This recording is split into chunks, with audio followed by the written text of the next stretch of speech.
بسم اللہ الرحمن الرحیم۔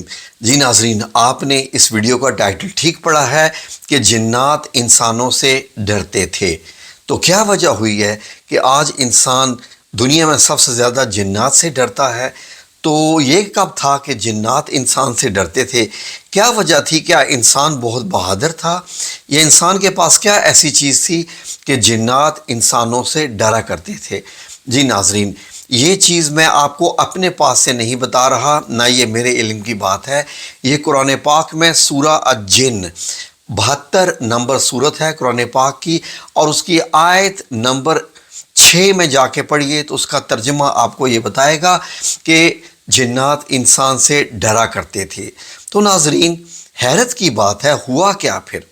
تو ناظرین، حیرت کی بات آپ یہ دیکھیے کہ جب اللہ رب العزت نے انسان کو پیدا کیا تو شیطان ابلیس جو کہ جنات میں سے تھا، وہ حیران تھا، پریشان تھا، اور وہ جیلسی کرتا تھا کہ یہ کون سی مخلوق اللہ بنا رہا ہے، یہ کیا مخلوق ہے، اس کی کیا اہمیت ہے کہ اللہ رب العزت کو اس مخلوق پر فخر ہے۔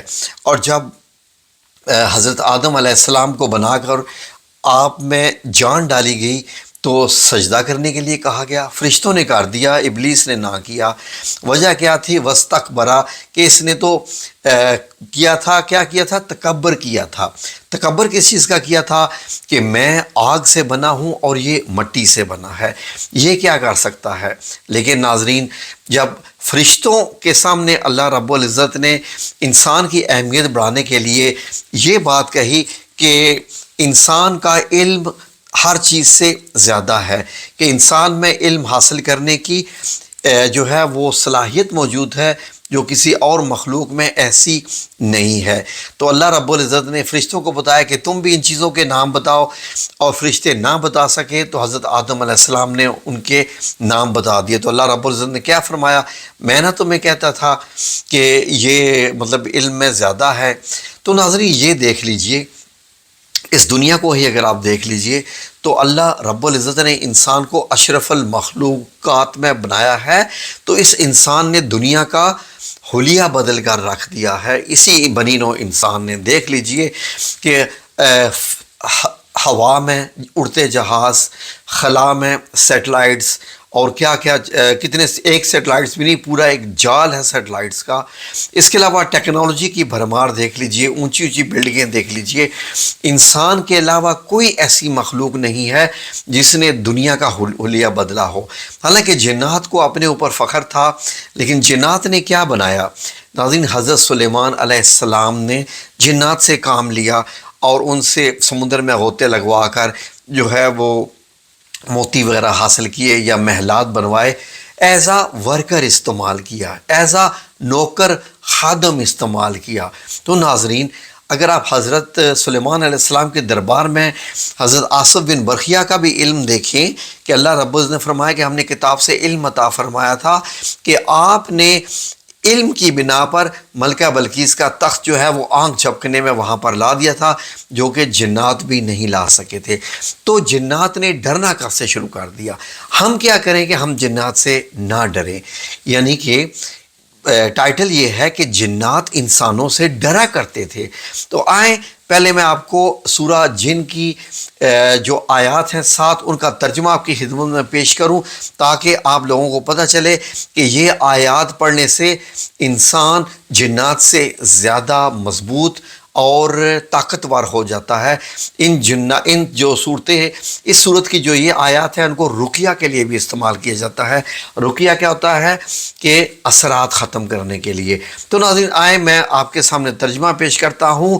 میرے سامنے قرآن کریم کھلا ہوا ہے، میں اس کا صرف ترجمہ آپ کی خدمت میں پیش کر رہا ہوں، آیات 1 سے لے کے 7 تک۔ تو یہ ذرا غور سے سن لیجئے تاکہ آپ کو پتہ چلے کہ اللہ رب العزت کیا فرما رہا ہے۔ اللہ رب العزت نبی کریم صلی اللہ علیہ وسلم سے مخاطب ہے آیت نمبر 1 میں، اے پیغمبر صلی اللہ علیہ وسلم، لوگوں سے کہہ دو کہ میرے پاس وحی آئی ہے کہ جنوں کی ایک جماعت نے اس کتاب کو سنا تو کہنے لگے کہ ہم نے ایک عجیب قرآن سنا جو بھلائی کا رستہ بتاتا ہے، سو ہم اس پر ایمان لے آئے۔ اور ہم اپنے پروردگار کے ساتھ کسی کو شریک نہیں بنائیں گے۔ یہ جنوں کو یاد کروانا ہوتا ہے، اسی لیے یہ آیات پڑھنی ہوتی ہیں۔ آگے سنیے، اور یہ کہ ہمارے پروردگار کی عظمت و شان بہت بڑی ہے، اور نہ وہ بیوی رکھتا ہے نہ وہ اولاد رکھتا ہے، اور یہ کہ ہم میں سے بعض بیوقوف یعنی شیاطین اللہ کے بارے میں جھوٹ افترا کرتا ہے، اور ہمارا یہ خیال تھا کہ انسان اور جن اللہ کی نسبت جھوٹ نہیں بولتے، اور یہ کہ بعض بنی آدم بعض جنات کی۔ اب غور سے سنیے آیت نمبر 6 کا ترجمہ، اور یہ کہ بعض بنی آدم بعض جنات کی پناہ پکڑا کرتے تھے، اس سے ان کی سرکشی اور بڑھ گئی۔ یہ ہے آیت نمبر 7 بھی سن لیجئے، اور یہ کہ ان کا یہی اعتقاد تھا کہ جس طرح تمہارا تھا کہ اللہ کسی کو نہیں جلائے گا۔ اب ناظرین کہ بعض انسان جنات کی پناہ لیا کرتے تھے، جس سے جنات کی سرکشی اور بڑھ گئی۔ سرکشی کس سے کہتے ہیں کہ ان میں باغی پن آ گیا، ان میں تکبر آ گیا، ان میں غرور آ گیا، اور انہوں نے الٹے الٹے کام کرنا شروع کر دیے۔ ناظرین روایات میں کیا لکھا ہے تفسیر ابن کثیر میں کہ بعض دفعہ ایسا ہوتا تھا کہ وہ انسان جن کو اللہ پر ایمان نہیں تھا، وہ کیا کرتے تھے کہ ان کو جنات کے بارے میں معلوم تھا کہ جنات جنگلوں میں رہتے ہیں، بڑے بڑے جنات ہیں، اور وہ لکڑیاں کاٹتے ہیں وغیرہ وغیرہ، پتہ نہیں کیا کیا، مطلب ایک لمبی چوڑی سٹوری ہے۔ تو یہ لوگ کیا کہا کرتے تھے کہ جب یہ بھاگ جاتے تھے کن سے، دوسرے لوگوں سے بھاگ کر پناہ لیتے تھے، اپنی جان بچانے کے لیے جنگل میں گھس جاتے تھے، تو اونچی آواز میں یہ لوگ بولا کرتے تھے کہ میں اس جنگل کے بڑے جنات یا بڑی جو مخلوق ہے اس کی پناہ میں آتا ہوں۔ تو جنات خوش ہوتے تھے کہ یہ انسان ہے اور ہم سے یہ پناہ مانگ رہا ہے۔ تو جنات میں تو ظاہر ہے کہ ایبلٹی ہے کہ وہ شکلیں بدل بدل کر آتے ہیں، خوفناک شکلیں بناتے ہیں، انسان کو ڈراتے ہیں۔ یہ سب سے زیادہ ان کا یہی حربہ ہوتا ہے۔ دوسرا جو حربہ ہوتا ہے وہ انسان کے اوپر حاوی ہونے کا، وہ انسان کے اندر داخل ہونے کے بعد ہے۔ تو ناظرین یہ والا حربہ وہ استعمال کرتے تھے، تو جو لوگ ہوتے تھے وہ جنگل میں داخل نہیں ہوتے تھے، تو جو ملزم ہوتے تھے وہ چھپ کے جنگل میں بیٹھ رہتے تھے، اور اس طریقے سے جنات کو پتہ چلنا شروع ہو گیا کہ انسان ہم سے ڈرتا ہے۔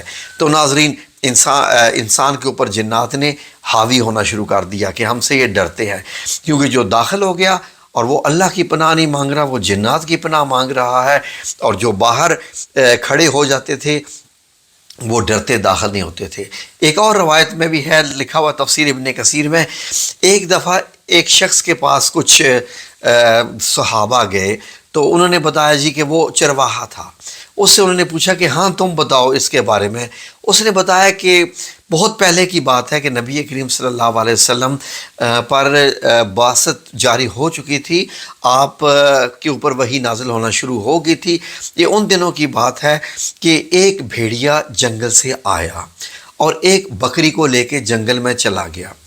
تو ہم نے اونچی آواز میں جنگل میں کھڑے ہو کے کہا کہ اے اس جنگل کے بڑی مخلوق، ہماری بکری ہمیں واپس کروا دو۔ تو تھوڑی دیر کے بعد وہی بکری جنگل سے بھاگتی ہوئی آ گئی، اور اس کے اوپر کوئی نشان بھی نہیں تھے کسی قسم کے دانتوں کے، بھیڑیے کے یا زخم کے یا خون کے۔ تو اس کا مطلب یہ ہے کہ تفسیر ابن کثیر میں لکھا ہے تو جو بھیڑیا آیا تھا اس کا مطلب ہے وہ بھی جنات میں سے تھا جو بکری کو لے کے گیا تھا، تاکہ لوگ جو ہیں وہ جنات کی پناہ مانگیں اور یہ سوچنا شروع کر دیں کہ ان کے پاس اتنی طاقت ہے کہ ہماری یہ چیزیں بھی واپس کروا سکتے ہیں۔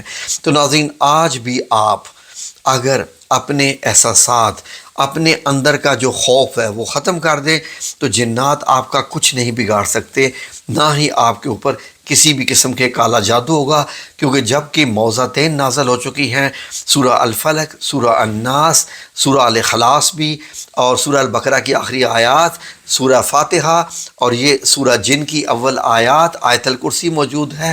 دنیا کا بڑا سا بڑا جن بھی آپ کا کچھ بھی نہیں بگاڑ سکتا اگر آپ کا ایمان مضبوط ہے اور آپ کے احساسات سٹرونگ ہیں۔ یہ جب آپ کمزور ہو جاتے ہیں تو یہ آپ پہ حملہ کرتے ہیں اور آپ کے جسم میں داخل ہو جاتے ہیں، ورنہ یہ آپ کا کچھ نہیں بگاڑ سکتے، آپ اشرف المخلوقات میں آتے ہیں۔ تو سورہ الجن کی آیات 1 سے لے کے 7 تک یہ اگر آپ چاہیں تو آپ پرنٹ کروا کر اپنے پاس رکھ لیجئے، جائیے کسی بھی کمپیوٹر والے کے پاس، وہ آپ کو پرنٹ کر دے گا، یا آپ اس کی فوٹو کاپی بنا لیجئے اور اپنے پاس رکھ لیجئے کہ اگر آپ کو ضرورت پڑے تو پڑھ سکیں، ورنہ اپنے پاس رکھ لیں، یہ بھی آپ کے لیے کافی ہے۔ یہ رقیہ کا کام کرتی ہیں اور جنات کو ان آیات میں یاد کروایا جاتا ہے کہ تم کون ہو اور تمہاری حیثیت کیا ہے۔ جزاکم اللہ خیر، اللہ آپ سب لوگوں کا حامی و ناصر ہو، آمین یا رب العالمین۔